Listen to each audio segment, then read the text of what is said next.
Sanjo Marudo, inaming siya ang totoong ama ng panganay na anak ni Mariel Rodriguez. Robin Padilla hindi makapaniwala. Matapos ngang kumalat ang issue tungkol sa hiwalayan na mag-asawang Mariel Rodriguez at Robin Padilla, hindi pa din makapaniwala ang mga netizens sa naging revelasyon ni Mariel Rodriguez tungkol sa totoong pagkatao ng kanilang mga anak. Ayon sa source, hindi umano totoo na si Robin Padilla ang ama ng panganay na anak ni Mariel Rodriguez. Ayon sa blind item ni Ogie Diaz, sinasabi nito na isang aktor umano ang totoong ama ng isang anak ng babae na may asawang senador na dating karelasyon ng dating TV host. Maraming nagsasabing si Mariel Rodriguez ang tinutukoy sa blind item at si Sanjo Marudo ang lalaking binabanggit ni Ogie Diaz. Samantala, nagsalita na din si Sanjo Marudo hinggil sa issue tungkol sa tunay na ama ng panganay na anak ni Mariel Rodriguez. Ayon kay Sanjo, hindi umano niya masabi na hindi kanya ang panganay na anak ni Mariel dahil tugma umano ang edad ng bata sa panahon na naghiwalay sila ni Mariel.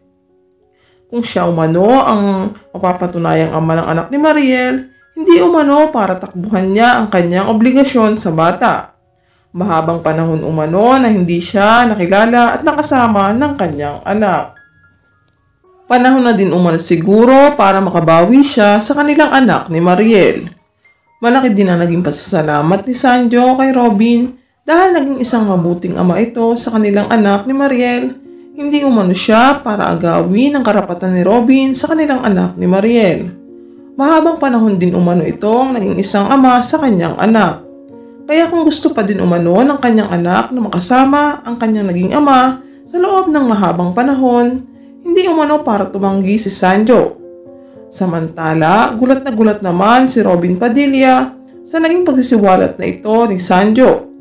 Ayon kay Robin, hanggat hindi umano lumalabas ang resulta sa DNA test na si Sanjo nga ang ama ng panganay nilang anak ni Mariel, hindi umano maniniwala si Robin sa mga sinasabi ni Sanjo.